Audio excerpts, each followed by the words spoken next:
नमस्कार साथियों, स्वागत है आपका संस्कृत की इस ऑनलाइन कक्षा में।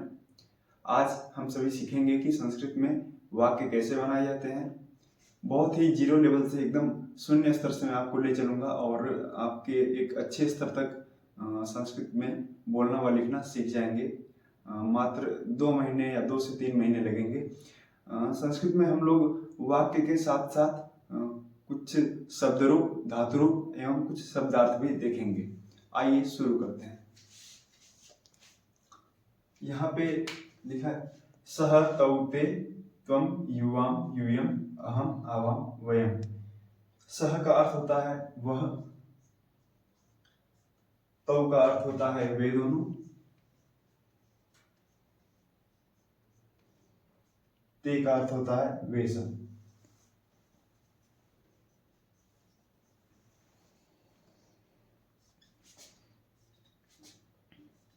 त्वम का अर्थ होता है तू, जिसे सामान्य भाषा में हम तुम कह देते हैं। युवम का अर्थ होता है तुम दोनों,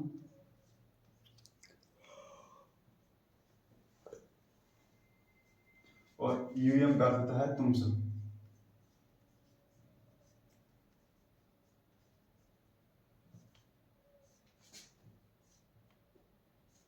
अहम का अर्थ होता है मैं। आवाम का अर्थ होता है हम दोनों।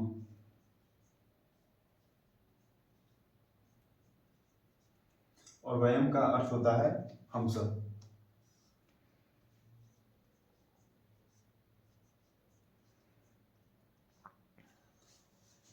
जैसा कि हम सभी को पता ही है कि कोई भी वाक्य बनाते समय वाक्य में कर्ता आवश्यक होता है, कर्ता, क्रिया, कर्म आदि। तो इस समय हम लोग कर्ता और क्रिया के प्रयोग से संस्कृत के एकदम सरलतम वाक्य, जो एकदम सरल वाक्य होते हैं, उन्हें बनाएंगे। और ये 9 कर्ता हैं, स तौ ते त्वम युवाम यूयम अहम आवाम वयम। ठीक है, इनके अलावा और भी कर्ता हो सकते हैं, जैसे व्यक्तियों का कोई नाम हो गया, जैसे राम हो गया या सीता, ऐसे। लेकिन अभी हम नाम के साथ में वाक्य नहीं बनाएंगे, केवल इनके साथ इनके साथ वाक्य प्रयोग करेंगे। यहाँ पे धातु रूप है। संस्कृत में क्रिया के मूल रूप को धातु कहते हैं और उनका रूप दिया हुआ है। तो पठ धातु है, जिसका अर्थ होता है पढ़ना। ठीक, पढ़ना। और वर्तमान काल के अर्थ में संस्कृत में लकार होते हैं, 10 लकार। ठीक है, तो वर्तमान काल के अर्थ में जो लकार प्रयुक्त होता है उसे कहते हैं लट लकार। ठीक है, उसमें रूप ऐसे चलेंगे, पठती, पठतः, पठन्ति, पठसी, पठथः, पठथः, पठामि, पठावः, पठामः। तो दोस्तों यहाँ देखना होगा कि जैसे हम ये कैसे पता लगाएं कि मतलब कि सह के साथ कौन सी क्रिया लगेगी, क्रिया रूप लगेगी, तो के साथ कौन सा क्रिया रूप लगेगा है, और ते के साथ कौन सा क्रिया रूप लगेगा। तो इसके लिए एक साधारण सा नियम है, उस नियम को लिखते हैं, उसके बाद वाक्य बनाना बहुत सरल हो जाएगा, आपको कुछ नहीं करना पड़ेगा। अब नियम देख लेते हैं।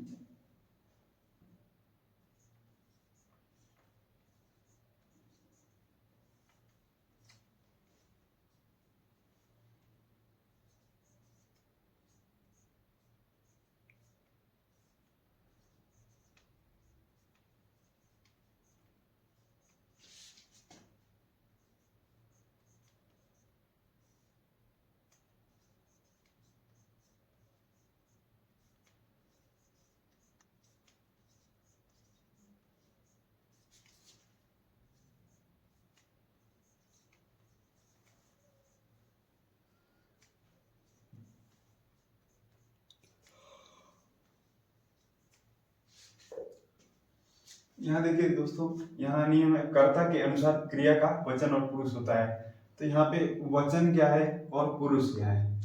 जैसे हम लोग अंग्रेजी भाषा पढ़ते हैं तो उसमें होता है singular number, plural number, singular noun, plural noun. तो सिंगुलर नाउन मतलब एक वचन संज्ञा, प्लूरल नाउन मतलब बहुवचन संज्ञा। तो ऐसे ही संस्कृत में भी वचन होता है। संस्कृत में 3 वचन होते हैं, इंग्लिश में तो केवल 2 ही वचन होते हैं, लेकिन संस्कृत में 3 वचन होते हैं, एक वचन, द्विवचन, बहुवचन। और तथा पुरुष देखिए, जैसे अंग्रेजी में होता है first person, second person, third person, ऐसे ही हमारे संस्कृत में भी पुरुष होते हैं, प्रथम पुरुष, मध्यम पुरुष, उत्तम पुरुष। तो इंग्लिश में तो फर्स्ट पर्सन में हम आई को रखते हैं, वी को रखते हैं, लेकिन संस्कृत हमेशा मतलब कि एक ऐसी भाषा रही है जो दूसरों को सम्मान प्रदान करती है, या फिर दूसरों को पहले मतलब कि पहले दूसरों को स्थान दिया जाता है। तो इसलिए हम लोग प्रथम पुरुष में सह तौते अन्य व्यक्ति को रखते हैं। सह कोई जो दूसरा व्यक्ति है उससे पहले भोजन कराते हैं, फिर अपने उसके बाद अपने साथी को, फिर उसके बाद खुद करते हैं। लेकिन जब जब ये हमारे इंग्लिश भाषा वाले लोग रहते हैं, मतलब कि अंग्रेज लोग हैं, ये लोग, इनका कल्चर थोड़ा सा अलग टाइप का रहता है, हमसे थोड़ा विपरीत ही रहता है। तो उनमें पहला ऐसी भावना रहती है कि पहले मैं खुद खा लूं, फिर तुमको खिलाऊंगा, फिर कोई बचेगा उसके बाद किसी अन्य को खिलाऊंगा। तो आइए इसको देखते हैं। सह तौते त्वम युवाम यूयम अहम अवाम वयम। तो कुछ वाक्य प्रयोग करके देख लेते हैं। जैसे कि आप वचन और पुरुष तो समझ ही गए होंगे, ठीक। अभी हम इसको वाक्य प्रयोग करके देखते हैं, ठीक है। पहला वाक्य हो गया, वह पढ़ता है, ठीक। वह पढ़ता है, ऐसा वाक्य है, ठीक। तो वह की संस्कृत हम देख ही चुके हैं, सह मतलब होता है वह, ठीक। तो यहां सीधे से सह लिख देंगे।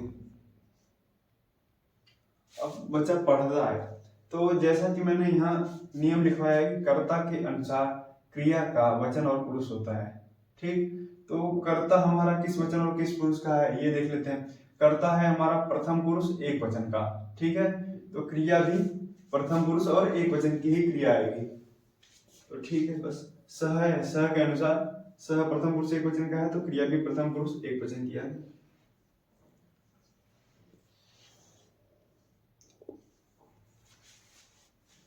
ठीक है, इसके बाद दूसरा वाक्य देख लेते हैं। वे दोनों पढ़ते हैं,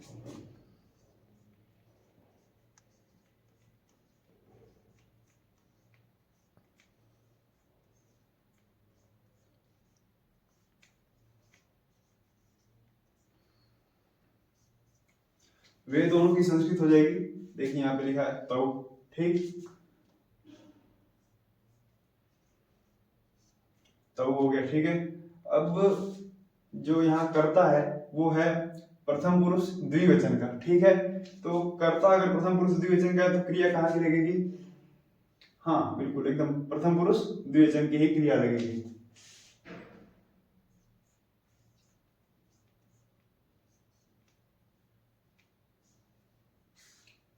एक और वाक्य देख लेते हैं।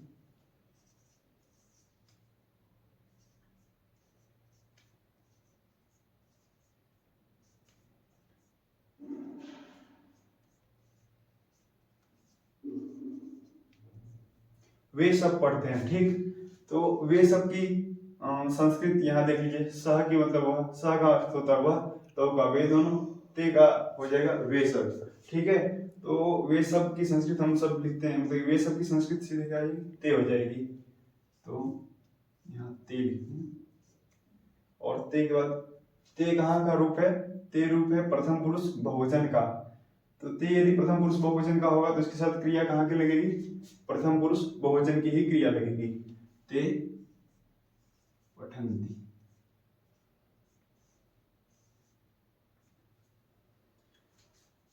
जैसे कि दोस्तों आप एक धातु का लट लकार में रूप याद कर चुके हैं। जैसे पठ धातु है यहाँ पे, तो इसका रूप आप लट लकार में याद कर चुके हैं। तो आपको गम धातु, भू धातु, अस धातु आदि अनेक धातुओं के रूप ऐसे ही चलेंगे। जैसे गम का चल जाएगा गच्छति, गच्छता, गच्छन्ति। और इसके अलावा पठ का तो आप ही देख ही चुके हैं। हस धातु का चलेगा हसति, हसता, हसन्ति। लिख धातु का चलेगा लिखति, लिखता, लिखन्ति। ऐसे ही अगर आपको एक रूप याद हो जाएगा तो संस्कृत में इसके समान चलने वाली जितनी भी धातुएं हैं उनके सभी के रूप आपको याद हो गए, मान लीजिए ऐसा, ठीक है। तो फिर जैसे यहाँ पे वह पढ़ता है, ये वाक्य आपने बनाया सह पठति, ठीक है। अब अगर यही वाक्य हो जाए वह हंसता है, तो हस धातु का रूप आपको याद रहेगा हसति, हसता, हसन्ति, हससी, हसता, हसत, हसामी, हसावा, हसामा। तो आपको आराम से वाक्य बनाना आ जाएगा कि वह हंसता है तो वह की संस्कृत स हो जाएगी, और पढ़ता है की जगह हंसता है तो हस धातु का प्रयोग हो जाएगा, तो सह हसति। बस वाक्य बन गया, बहुत ही सरल है। वे दोनों हंसते हैं तौ हसतः, ठीक। अभी हमने प्रथम पुरुष के वाक्य बनाए हैं तीनों। अब हम मध्यम पुरुष के वाक्य को बनाएंगे। अब मध्यम पुरुष के वाक्य को देखते हैं। इससे पहले हमने प्रथम पुरुष के वाक्य को प्रयोग किया था, अब मध्यम पुरुष के वाक्य देख लेते हैं। तू या तुम, हम लोग किसी को तू लगा के नहीं बोलते, तुम ही बोलते हैं, लेकिन अब तू बोलने में थोड़ा अपमानजनक लगता है, तो ठीक है, वाक्य प्रयोग करते समय देख लेते हैं। तू पढ़ता है, ठीक, तो तू की संस्कृति यहाँ मैंने बताई है, तुम होती है, यहाँ तुम लिख देंगे।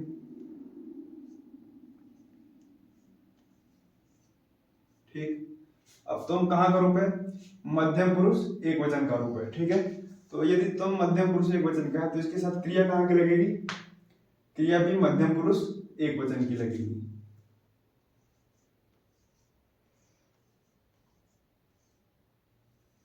ठीक, अब दूसरा वाक्य देखते हैं। तुम दोनों पढ़ते हो, तुम दोनों पढ़ते हो, तो तुम दोनों की संस्कृत क्या है? युवा।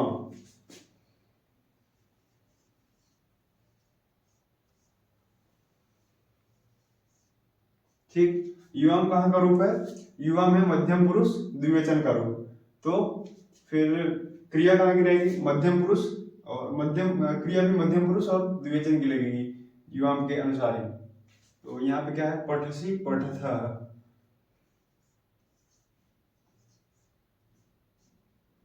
बहुत ही सरल है। अब तुम सब पढ़ते हो के देख लीजिए, तुम सब की क्या हो जाएगी संस्कृत? यहाँ पे लिखा है मैंने, यूयम।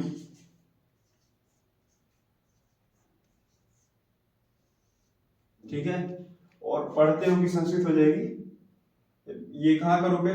मध्यम पुरुष बहुवचन का रूप है। तो यहाँ भी तो की क्रिया भी मध्यम पुरुष और बहुवचन का लगेगी।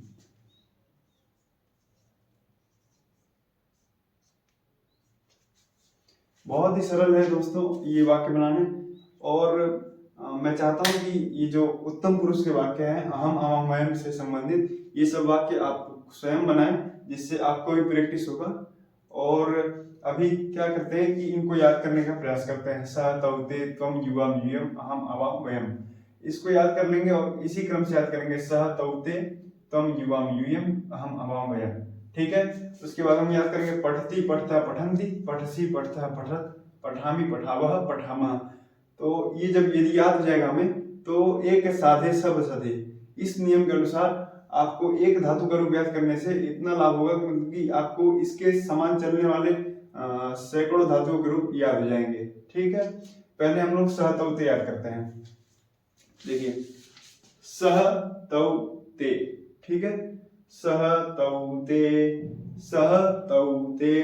फिर त्वम युवाम यूयम, त्वम युवाम यूयम, अहम आवाम वयम, अहम आवाम वयम। अब याद करते हैं। देखिए, सबसे पहले प्रथम पुरुष का, ठीक है, आंख बंद कर लीजिए।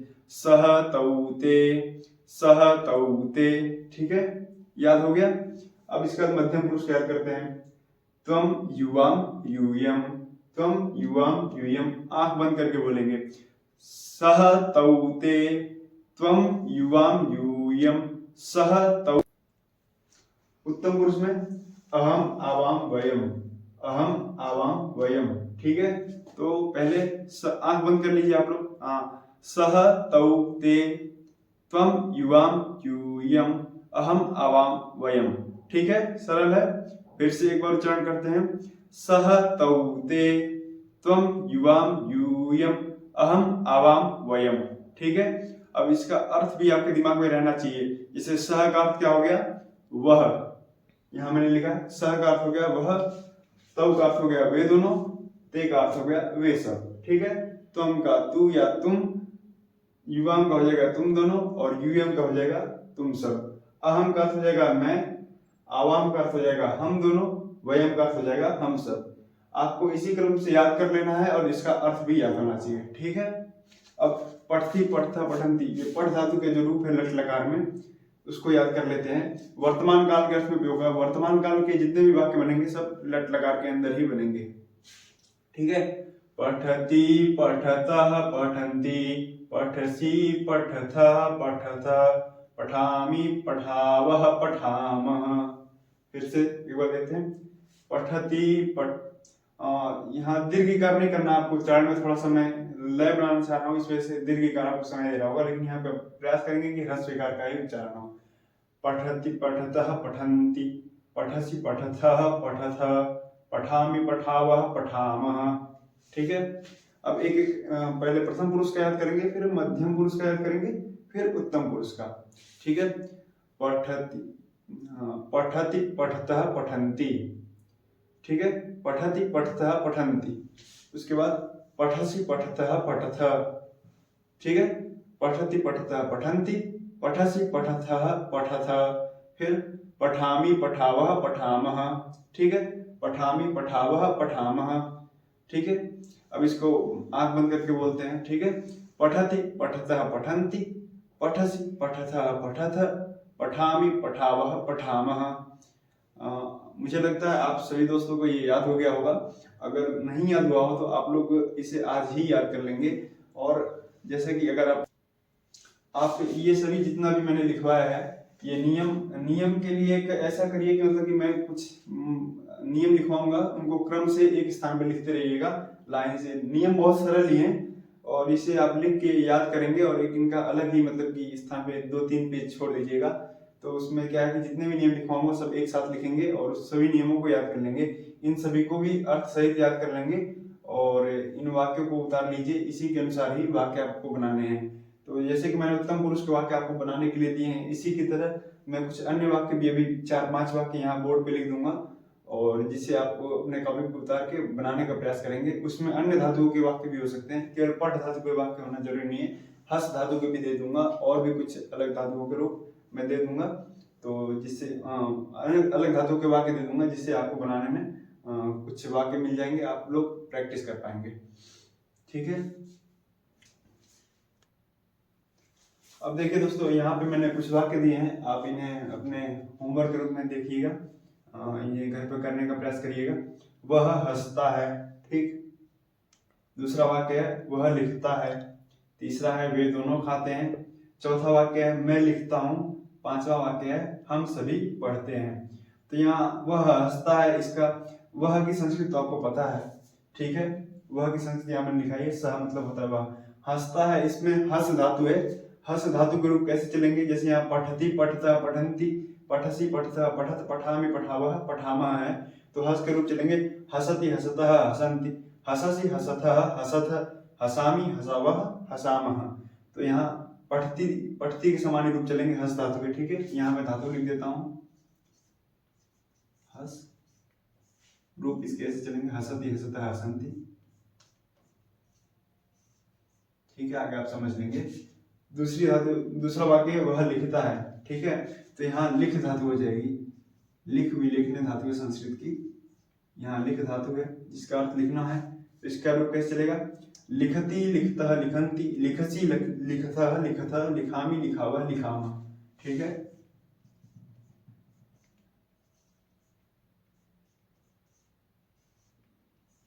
ठीक है, यहाँ पे खाद धातु है खाने के अर्थ में, तो इसके रूप चलेंगे खादति खादतः खादन्ति, खादसि खादतः खादथ, खादामि खादावः खादामः। ठीक है,